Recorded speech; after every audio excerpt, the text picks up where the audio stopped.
یہی حدیث بیان کرتے ہیں. اور یہ بیان کرنے والا کون آدمی ہے؟ حضرت انس رضی اللہ تعالیٰ عنہ کہتے ہیں ان خالتہ ام حرام بنت ملخان قالت نام النبی صلی اللہ علیہ وسلم، بالکل وہی حدیث کے الفاظ اول سے آخر تک چلے آتے ہیں. بتایا کہ سچ مجھ پھر وہ وقت آیا تو وہ اس میدان میں گئیں، اور جب میدان سے فارغ ہو کر واپس آئیں تو آپ نے گھوڑے نے آپ کو گرا دیا اور آپ کی گردن ٹوٹ گئی، مائی صبا کا وصال ہو گیا. ام حرام بنت ملحان کا یہ پوری عبارت میں آپ کو پڑھ کے سناتا ہوں. قال ناس من امتی ارجو علیہ یرکبون هذا البحر الاخضر كالملوك على الاسره قالت افضل الله ان يجعلني من فتعاله ثم نام الثانيه ففعل مثلها فقالت مثل قولها فاجابها مثلها فقالت ادعو الله ان يجعلني منهم فقال انت من الاولين. جس وقت دوسرے گروہ کا ذکر کیا کہ ایک اور بھی گروہ جائے گا، کہا یا رسول اللہ میرے لیے دعا کرے. آپ نے کہا تو پہلوں میں ہے. اور سب سے پہلی روایت میں تو پوچھا ہے کہ میں ان میں ہوں. یہ کون پوچھتا ہے جس کو غیب کا علم ہو، جس کے بارے میں غیب کا یقین رکھے، جس کو پتہ ہے غیب کا. سرکار کا آگے یہ نہ فرمانا کہ جی مجھے کیا پتہ ہے تو ہوگی یا نہیں ہوگی. سرکار ہوا تو پہلی گروپ میں ہے، معلوم ہے یہ پتہ ہے تو کب مرے گی، کہاں مرے گی، کیسے مرے گی. نعرہ تکبیر، نعرہ رسالت، نعرہ حیدری، نعرہ حیدری، نعرہ غوثیہ، سیدی مرشدی قبلہ مفکر اسلام. فخرج مع زوجها عبادت بن صامت غازیاً اول ما رکب المسلمون البحر مع معاویہ تھا. حضرت امیر معاویہ رضی اللہ عنہ کے دور خلافت میں، دور حکومت میں یہ لوگ اس جنگ کے لیے گئے اور وہ اپنے خامد کے ہمراہ گئیں. اور پھر فلما انصرفوا من غزوتهم قافلین فنزل الشام، جس وقت اس سے واپس آئیں تو ساحل سمندر پر ہمس کے قریب آ کر کے اتریں. اور فقربت علیہا دابۃ لترکبها فصرعت فماتت، ان کے پاس چارپایا کیا گیا تو جب ان پر اس پر سوار ہوئی تو بدکا آپ گری، گردن ٹوٹ گئی، وصال ہو گیا. اس میں مغفور لہم کا لفظ ہے نہیں ہے نا. اب اس کے بعد پڑھتا ہوں آپ کی خدمت میں.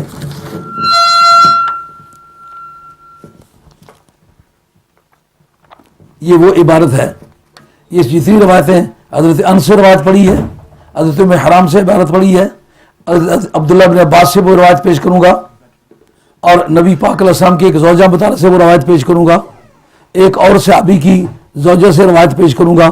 اس کے پیش کرنے کے بعد پھر آپ سے پوچھوں گا کہ یہ آدمی جس نے مغفور لہم کی روایت کی ہے یہ رہنے والا ہے شام کا، یہ سارے رہنے والے مدینے کے، تو مدینہ طیبہ کے راویوں کے مقابلے میں شامی رائے کی قیمت کیا ہوگی؟ آئیے یہ کہتے ہیں یقول دخل رسول اللہ صلی اللہ علیہ وسلم علی بنت ملحان فتقع عندها ثم دعاك فقالت لما تضحك يا رسول الله صلی اللہ علیہ وسلم فقال الناس من امتي يركبون البحر الاخضر في سبيل الله مثلهم مثل الملوك على الاسره فقال يا رسول الله ادعو الله ان يجعلني منهم قال اللهم اجعلها منهم. اسی طرح ان کا کہ وہ اس سمندر پر سوار ہوں گے، بادشاہوں کی طرح ہوں گے، اور بڑی ٹھاٹ سے دین کا کام کرنے جائیں گے، مرنے کے لیے جائیں گے مگر خوش ہوں گے. کہا میرے لیے بھی دعا کرے. لوگ موت سے ڈرتے آئے، کیا سرکار کی فلسفی ہے. عورتوں میں یہ جذب و جنو پیدا کر دیا کہ یا رسول اللہ میرے لیے بھی دعا کرے، میری موت بھی وہی ہو. دنیا موت کے دروازے پر چلائی ہے، واہ محبوب کبریا تیرے ذوق شوق پر قربان. ثم عادا، پھر سرکار لوٹ گئے، یعنی سو گئے. فضحک فقالت له مثل او مما ذالک، فقال یعنی جس نے پہلے لفظ کہے تھے ام حرام نے یا رسول اللہ آپ کے ہنسنے کی کیا وجہ ہے، یا یہ لفظ بولا مما تضحک، کیوں آپ ہنس رہے ہیں. تو اس کے جواب میں فقال لها مثل ذالک، سرکار دو عالم وسلم نے اسی طرح جواب دیا کہ اس طرح وہ میرے امتی لڑائی کے لیے جائیں گے. فقالت ادعو اللہ یجعلنی منہم قال انت من الاولین، ان کا میرے لیے دعا کریں اس دوسرے گروپ میں بھی میں ہوں. سرکار نے فرمایا نہیں تو پہلے گروپ میں ہوگی. قال انس فتزوجت عباد بن الصامت فرکبت البحر مع بنت قرظہ. حضرت نبی کریم علیہ الصلوۃ والسلام کی یہ جو رضائی خالہ ہیں ان کی شادی حضرت عبادہ بن الصامت سے ہوئی ہے، اور وہ حضرت امیر معاویہ رضی اللہ عنہ کی اہلیہ تھی، ان کا نام تھا قرظہ. ان کے ساتھ یہ گئیں، وہ بھی گئی لڑائی میں، یہ بھی ساتھ گئی. فلما قبلت رکبت دابتها فوقصت بها فسقطت عنها فماتت. اس میں مغفور لفظ کا ہے، مغفور لہم کا لفظ ہے کوئی نہیں ہے نا. آئیے یہ ساری کن کی روایتیں ہیں؟ یہ حضرت انس رضی اللہ عنہ کی روایتیں، عبداللہ بن عباس کی روایتیں ہیں، حضور کی زوجہ مبارک کی بھی روایت میں ابھی پیش کرتا ہوں. یہ لیجئے.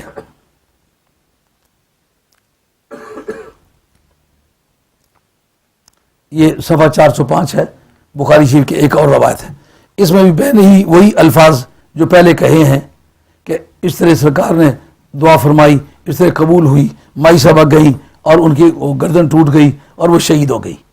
یہ ساری روایتیں پیش کرنے کا کیا مطلب؟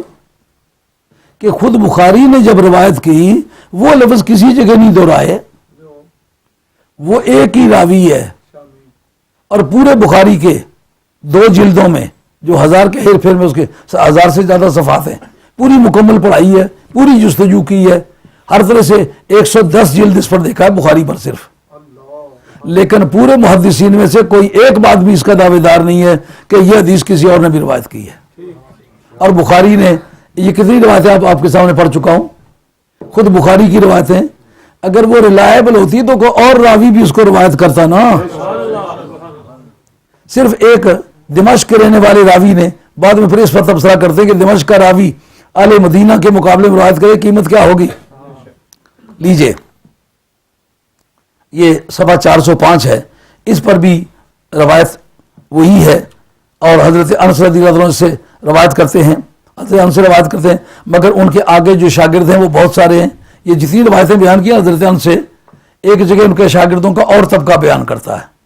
کسی شخص سے ایک سے زیادہ، 2 سے زیادہ شاگرد ہوں اور اس کی باتوں کو لے کر پہنچائیں، یہ بھی تلقی بالقبول کی ایک صورت ہے. یعنی اس کو صرف ایک اس کے اکے دکے شاگرد نے قبول نہیں کیا، بلکہ ساری سوسائٹی جتنا اس کا شاگرد طبقہ ہے یہ سب کو الگ الگ بیان کرنے کا یہ مطلب ہے. نہیں تو خواہ تکرار لازم آتا. اس کا تفرد رفع کرنے کے لیے کہ امام بخاری نے یہ روایت بیان کی ہے حضرت انس رضی اللہ تعالیٰ عنہ سے، حضرت انس سے بھی آگے متعدد شاگردوں نے اس کو قبول کر کے قوم تک پہنچایا ہے. یہ 405 پر بھی وہی روایت ہے جناب. اب لیجئے یہ وہ روایت ہے جو جس کے اندر مغفور لہم کے لفظ آتے ہیں. یہ بخاری شریف کا صفحہ نمبر 409 اور 10 ہے. 409 سے شروع ہوتی ہے، لیکن دیکھیں اس کا ٹائٹل کیا ہے، باب ما قیلا فی قتال الروم. اس بات کا باب جو روم کی جنگ کے بارے میں کہی گئی ہے. لفظ قیلا سے اس کی روایت ہے. سمجھو، جس خاص خاص بولیاں ہوتی ہیں جس سے بات کی سچائی اور جھٹائی کا اندازہ ہوتا ہے. جس وقت کوئی کسی کا نام نہیں صحیح ہوتا کہتا واضح واضح بندے آکھنے، گل پکی وے تو سیدھا تھی راوی جیون آکھنا، واضح واضح بندے. یہ کچی باتوں کا سلسلہ نا. ما رویہ بقیلا او بقالو دلیل علی ضعف ما قالو، یہ روایت ہے، یہ کوٹیشن ہے شامی کا. ما رویہ بقیلا اور بقالو، شخص کا نام نہ لیا جائے، ویسے واضح واضح بندے آخنے، یہ بات کے جھوٹا ہونے کی نشانی ہوتی ہے. تو امام بخاری نے باب باندھتے وقت اشارہ کر دیا کہ بات سنی ہے، لکھ دی ہے، لیکن بابو ما قیلا، اگر بات پکی ہوتی تو قیلا سے کبھی تعبیر. ساری جگہ کالا کالے کہتے کالا فلان کالا فلان، آئیا قیلا ہے. کہتے حدثنا اسحاق بن یزید الدمشقی، دیکھیں جس کے ساتھ امام بخاری کی ملاقات ہوئی اس کا نام ہے یزید، اسحاق بن یزید، وہ بھی دمشقی ہے. قال حدثنا یحییٰ بن حمزہ، یہ بھی دمشقی ہے. قال حدثنی ثور، یہ بھی دمشقی ہے. اور قال حدثنی یزید عن خالد بن معدان، کہ مجھ سے خالد بن معدان نے بیان کی، یہ بھی دمشقی ہے. ان عمیر بن الاسود، یہ یہاں سے وہ راوی شروع ہوتا ہے. یہ عمیر بن الاسود کون ہے؟ کوئی ویئر اباؤٹ پتہ نہیں، کس قبیلے کا ہے، کون ہے، کس کا شاگرد ہے. مولانا آدمی مجہول الحال ہو روایت قابل قبول ہوگی؟ جس آدمی کی سے آپ روایت کر رہے ہیں اس کا عطا پتہ ہی نہیں ہے، میں کسی زمانے جو پڑھایا کرا تو ایم اے ایک ڈرامہ پڑھایا, وہ زنانی کوئی کروں نسی گئی جنا پیچھا کوئی کئی دیہڑے ہفتے تلاش کرنے رہا, کوئی نہ لبی خیر تک کیا کسی ایک لبا جنچا پہ انہوں کو پلیے لوکی کتنے آ رہی ہیں جو 2-3 ہفتے کروں گائے بھی ہیں. اس نے کہا میں اور شادی کری کی دی ہے. اس نے کہا تو نئے خاندار نہ کیا کہ میں پوچھا نہیں.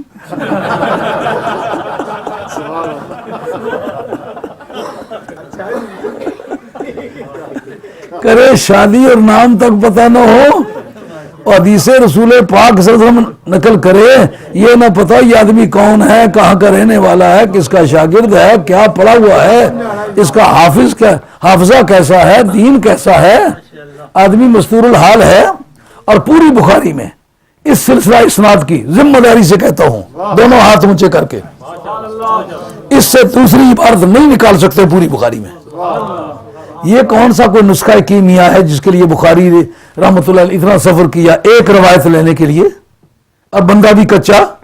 بخاری جو ہے رحمۃ اللہ علیہ وہ بال کی کھال نکالنے والے ہیں. یہ کیوں نہیں پوچھ سکے بتا تو کون ہے, کہاں کا رہنے والا ہے, تیرے باپ کا نام کیا ہے, کن اساتذہ سے تو نے سیکھا ہے؟ یہ بیان کیا کرتا ہے؟ حدثہ انہ اتی عبادہ بن الصامت, کہ یہ بیان کرتے ہیں کہ وہ حضرت عبادہ بن الصامت کے پاس آئے. عبادہ بن الصامت مدینہ شریف کے رہنے والے ہیں. یہ قبیلہ خزرج کے مانیٹر مانے جاتے تھے, نقیب تھے. یہ وہ آدمی ہے کہ جس وقت بدر کی جنگ کے لیے سرکار اپنے صحابہ سے استصواب کر رہے ہیں تو پوچھا, مہاجرین نے کہا یا رسول اللہ سر بیچ اساں سودا کی تھا بازار مدینے والے تھے, صدقے نہیں میری جند جان سیوبا دربار مدینے والے تھے, ہم تو پہلے سودا کر کے آ گئے, ہم سے تو پوچھنے کی کوئی بات نہیں ہے, ہمارے پاس جو کچھ تھا لڑا بیٹھے. اب حسن میرا کس کاری سجنا کم نہ آیا تیرے, مرنا ہے آپ کے قدموں پہ منہ رکھ کے جان دینی ہے, اس عزم کو لے کے چلے تھے, اس کو نبھائیں گے. مجھے مہاجرین سے اس وقت حضرت عبادہ بن الصامت کھڑے, انہوں نے کہا یا رسول اللہ لڑنا ایک با مقصد بات ہے, لڑ کر کوئی جیت بھی سکتا ہے ہار بھی سکتا ہے, اگر آپ حکم دیں نا تو یہ کھلا سمندر ہے, اس میں چھلانگے لگانے کا نتیجہ فتح تو کبھی نہیں ہو سکتا نا. آپ اگر کھلے سمندر میں چھلانگے لگانے کا حکم دیں, اپنے باپ کی اولاد میں سے نہیں ہو کہ پہلی آواز پر وہ میں اپنی قوم کے سمندر کے اندر کود نہ جاؤں, تو سالے سمندر پر تھے نا.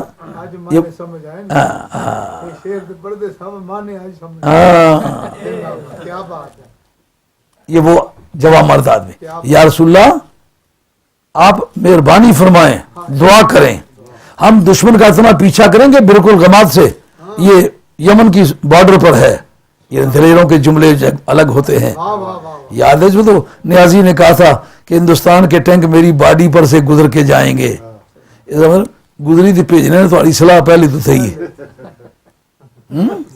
سرکار کا صحابی کہتے یا رسول اللہ وہ ہمیں شکست نہیں دے سکتے, دشمن کو اتنی پٹائی کریں گے دشمن بھاگیں گے اور بالکل غماد تک ان کا پیچھا کریں گے. یہ وہ آدمی ہے, ان کا نام ہے عبادہ بن الصامت. ان کی بیوی ہیں حضرت ام حرام بنت ملحان, یہ ان کے ساتھ وہ نازل فی ساحل حمص, حمص جو ساحل سمندر پر ہے شام کی طرف سے, وہاں یہ اترے ہوئے تھے. فی بناء لہو, اپنا ان کا ایک مکان تھا اس میں. وہ ماؤ ام حرام, اور ان کے ساتھ ام حرام تھی.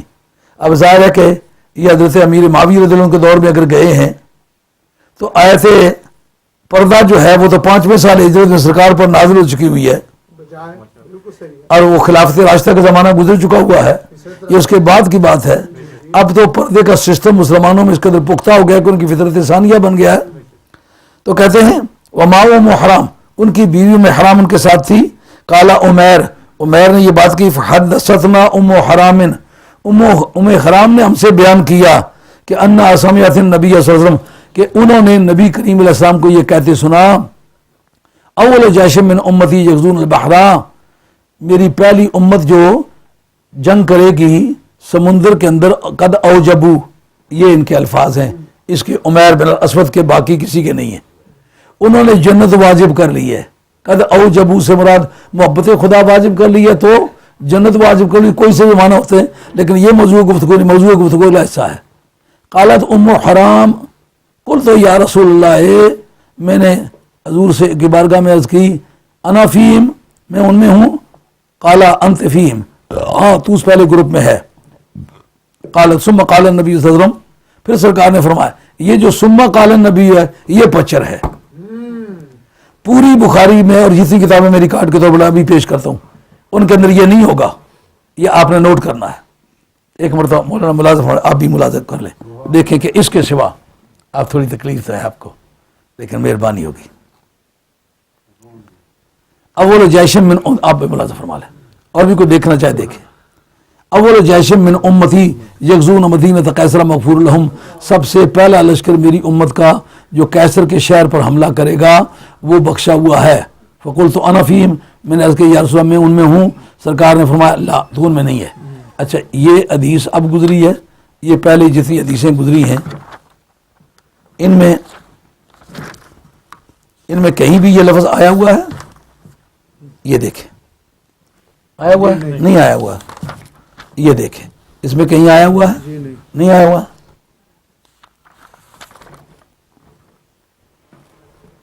یہ دیکھیں رکبت البحر فی زمان معاویہ بن ابی سفیان فصلت عن دابتها حين خرجت من البحر فهلكت، اس میں آیا ہوا ہے؟ نہیں آیا ہوا. اس کا مطلب پوری بخاری کے اندر یہ پہلی جلد کے کلیکشن ہے جو میں نے آپ کے سامنے پیش کی ہے. اب ایک ہی روایت ہے جس کے اندر ہے کہ وہ لشکر جو ہے وہ بخشا ہوا ہے، اور اس کا راوی کون ہے؟ اس کا راوی جو ہے وہ اسود انسی ہے. اچھا اب ہم اس پر ذرا غور کریں گے، بعد میں وہ باقی روایتیں پیش کرتا ہوں، آپ تشریف رکھیں. اس پر غور کریں گے کہ یہ جتنے راوی بخاری کے باقی بھی ہیں یہ سب وہی چٹیں لگی ہوئی ہیں.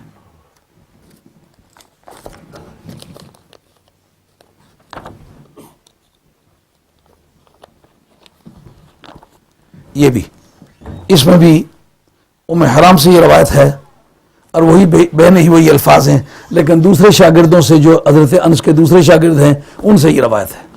یہ بھی کوئی بھی ساتھی دیکھ سکتا ہے. پھر اس سے آگے بخاری کی جو روایتیں آ رہی ہیں اس پر ان سب کے اندر بھی یہ حدیث موجود ہے، لیکن کسی جگہ وہ الفاظ نہیں ہیں. یہ 1036 پر یہی روایت ہے. اس روایت کے اندر بھی کسی جگہ اول جیش من امتی یغزون مدینہ قیصر مغفور لہم نہیں آیا.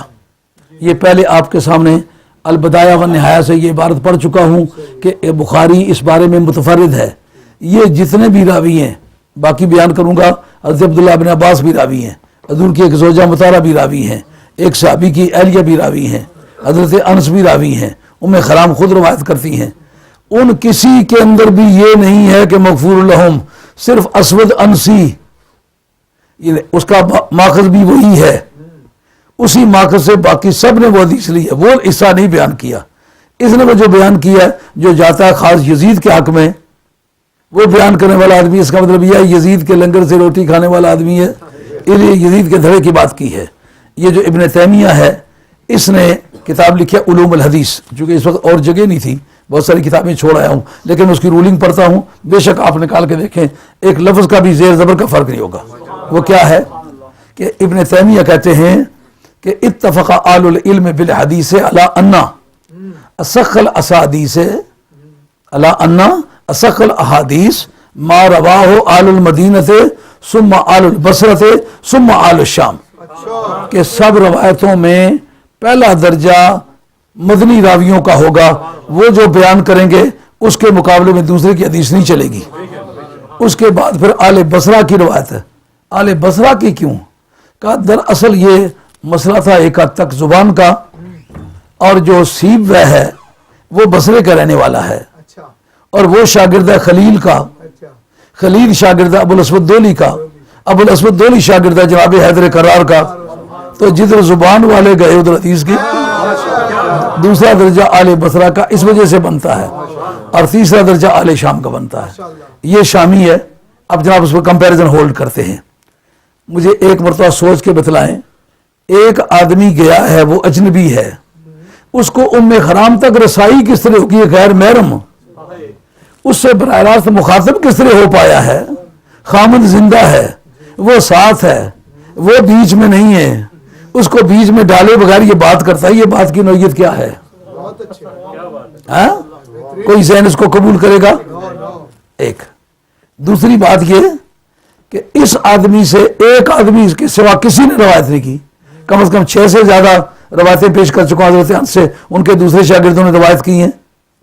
تو جو مستور الحال ہو، ان اقل ما یرفع ستر الحال ان یروی عنہ شخصان مشہوران بالعلم، کہ جو آدمی مجہول الحال ہو، یہ بھی ہمارے یہ الکفایہ فی علم روایہ کی یہ عبارت میں نے پڑھی ہے، جو اس وقت پڑھی ہے، کہ کوئی آدمی مجہول الحال ہو، پہچانا ہوا نہ ہو، تو کم از کم 2 آدمی جو علم میں بڑی شہرت رکھتے ہوں وہ اس کی روایت لے کر بیان کریں تو اس کی جہالت دور ہو جاتی، پہچانا جاتا ہے. لیکن کہتا ہے لا یثبت صحت حدیث ہی، کہا اس سے تو صرف اس کا اپنا پتہ چل جاتا ہے، مستور الحال نہیں ہے، لیکن حدیث اس کی صحیح ثابت نہیں ہوتی. اس کا تو کوئی دوسرا راوی ہے ہی نہیں، پوری بخاری بھری ہوئی ہے راویوں سے، اس نام کا کوئی راوی کسی دوسری حدیث کا راوی نہیں ہے، اور اس کے سوا کوئی دوسرا راوی نہیں ہے. باقی سارے مدینے کے رہنے والے، یہ دمشق کا رہنے والا. اور اس کے علاوہ اس آدمی کی اس روایت کو محدثین میں سے کی دوسری نے لی ہے، یہ میں آپ کے سامنے پیش کرتا ہوں. یہ میرے پاس دارمی ہے. دارمی امام بخاری رحمۃ اللہ کا ہم عصر ہے، 181 سن ولادت اور 255 ان کا سن وفات. امام بخاری کا سن ولادت 194 اور 256 ان کا سن وفات، یعنی کنٹمپریری ہیں اول سے آخر تک. یہ دارمی عمر پہ کچھ بڑے ہیں، لیکن 1 سال پہلے ان سے وفات پائی ہے. ان کے پاس یہ حدیث ہے، یہ سنیں. انس بن مالک، آپ بھی دیکھ لیں، آپ کا بھی علم سے ذوق ہے، دیکھ لیں. آپ میں یہ پیش کرنے کا یہی مطلب ہے کہ چھپا کے نہیں رکھنا چاہتا. آپ بے شک جس کا بھی دل چاہتا ہے دیکھیں. انس بن مالک رضی اللہ عنہ قال حدثتني ام خرام بنت ملحان ان النبي صلی اللہ علیہ وسلم قال في بيتها يوما فاستيقظ وهو يضحك فقلت يا رسول الله ما اضحكك قال رأيت قوما من امتي يركبون زارا هذا البر كالملوك على الاسرة قلت يا رسول الله ادعو الله ان يجعلني منهم قال انت منهم ثم نام ايضا فاستيقظ وهو يضحك فقلت يا رسول الله ما اضحكك قال رأيت قوما من امتي يركبون هذا البحر كالملوك على الاسرة قلت يا رسول الله ادعو الله ان يجعلني منهم قال انت من الاولين قال فتزوجها عبادة بن الصامت فغزا في البحر فحملها معه فلما قدموا قربت لها بغلة لتركبها فسرعتها فدقت عنقها فماتت. اس میں ہے لفظ کہ افضل جیسن یغزون مدینہ کثرا مغفور لهم، اس کا مطلب بخاری نے وہ جو روایت لی ہے اگر اس کے نزدیک بھی وہ صحیح ہوتی، ایڈمیسیبل ہوتی، تو یہ ضرور لیتے. ان کے ہم عصر آدمی ہیں. اچھا، یہ میرے پاس مصنف عبد الرزاق ہے. مصنف عبد الرزاق بعض کے 11 جلدوں میں چھپی، بعض کے 12 جلدوں میں، میرے پاس 12 جلدوں میں ہے. یہ استاد ہیں امام احمد حنبل کے. امام احمد حنبل استاد ہیں امام بخاری کے. دیکھیں انہوں نے یہ حدیث روایت کی ہے، وہ اول جیشن من امتی یغزون مدینہ کثرا مغفور لهم کے الفاظ ہیں، ہرگز نہیں ہے. کہتے ہیں عبد الرزاق امام عن زید بن اسلم عن عطاء بن یسار ان امرأۃ حذیفہ قالت. اب دیکھا انہوں نے اور سے اس کو روایت کیا ہے، یعنی یہ حدیث جو ہے صرف ایک آدمی سے روایت نہیں ہے، متعدد لوگوں سے ہے، لیکن کسی نے بھی وہ الفاظ نہیں لیے جو امام بخاری نے لیے. سمجھ آئی بات؟ یہاں حذیفہ کی میں نے کہا تھا نا کہ ایک صحابی کی بیگم بھی ہیں، یہ حذیفہ بن الیمان ہیں، جن کو غیب کے باتیں سرکار نے بتلائی تھی کہ فتنہ فساد کیسے ہوں گے، منافقین کل کتنے ہیں. حضرت فاروق اعظم کہتے ہیں جب کوئی مر جاتا تو سرکار دوارا وسلم تشریف فرمانا ہوتے تو جنازے کا سلسلہ شروع ہوتا، تو میں دیکھتا حذیفہ بن الیمان ہے تو میں جا کے پڑھ لیتا، اور اگر حضرت حذیفہ بن الیمان نہ ہوتے میں کہتا اس کو تفتیش کریں گے. ان کی بیگم ہے. قالت نام رسول اللہ صلی اللہ علیہ وسلم استيقظ وهو يضحك فقلت تضحك مني. حضرت حذیفہ بن الیمان کی بیگم کہتی ہے کہ سرکار دو عالم وسلم سو گئے، پھر جاگے تو وہ ہنس رہے تھے. میں نے کہا یا رسول اللہ مجھے دیکھ کے ہنس رہے ہیں، یعنی کوئی میں ریڈیکولس قسم کے کوئی کام کیا ہے مزہ کا خیز جس کی وجہ سے سرکار ہنسے ہیں؟ سرکار نے نہیں. آپ قال لا ولكن من قوم من امتی یخرجون غزاة فی البحر، اپنی اس قوم کی وجہ سے جو جنگی جرنیل بن کے نکلیں گے اور اس سمندر پر سوار فضاحکہ، پھر سرکار ہنسے. مثلا ملوک الاسرہ، ان کی مثال ایسی ہے جیسا بادشاہ تختوں پر ہوں گے. سارے الفاظ باقاعدہ دہرا رہے کہ نہیں؟ اگر یہ بھی اس حدیث کے الفاظ ہوتے ہیں تو پھر یہ بھی دہراتے نا. ثم نام ثم استيقظ فضحك فقلت تضحك مني، میں نے پھر عرض کیا یا رسول اللہ پھر آپ سو کے جا کے پھر ہنستے مجھے دیکھ کے ہنستے؟ آپ نے نہیں ایسا نہیں. فقال لا ولكن من قوم يخرجون من امتي يقذون في البقر فيرجعون قليلا غنائمهم، واپس لوٹیں گے لیکن مال غنیمت زیادہ نہیں ان کے پاس ہوگا. مغفور لهم، وہ بخشے ہوئے ہوں گے. یہ کن کے متعلق ہے؟ جو پہلے سمندری جنگ کریں گے. یہ مدینہ کیسرا کا اس میں کوئی ذکر نہیں. آگے بات سمجھ میں؟ جو پہلے سمندری جنگ کریں گے اور وہ سن 32 میں ہوا ہے، وہ میں اس کا بھی ریکارڈ پیش کرتا ہوں. پہلا جو سمندری حملہ ہے اس حملے میں حضرت امیر معاویہ رضی اللہ تعالیٰ گئے ہیں اور وہ سن 32 میں ہوا ہے اور حضرت عثمان غنی رضی اللہ تعالیٰ کے دور خلافت میں ہوا ہے. سمجھ آئی بات؟ ایسی کوئی معمول بات چھوڑی ہوئی نہیں ہے. ہاں یہ جتنی باتیں میں نے کی ہیں اگر ان کے پاس جان ہوتی میرے گلے پڑتے. ہاں اور وہ بڑا بد نصیب ہوگا جس کا مجھ سے پیچھا پڑ جائے گا انشاءاللہ.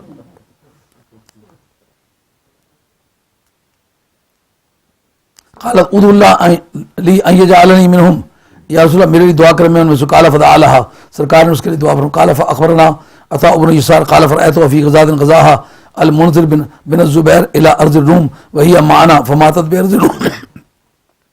کہ حضرت عطاء بن یسار کہتے ہیں، یہ ایک اور راوی ہے. یعنی پہلے تو حضرت حذیفہ کی بیگم روایت کرتی ہے نا، اب عطاء بن یسار کہتے ہیں کہ میں جو یہ روایت حضرت حذیفہ بن الیمان کی بیگم نے کی ہے اس کو عملاً میں نے دیکھا کہ سچ مجھ وہ ہمارے ساتھ سن 32 کی جنگ میں، تو سن 32 میں تو یزید 6 برس کا تھا، سن 26 میں پیدا ہوا حضرت عثمان غنی رضی اللہ عنہ کے دور خلافت میں، سن 26 میں پیدا ہوا ہے تو سن 32 میں 6 برس کا تھا. اس وقت یہ سالار لشکر تو نہیں تھا نا.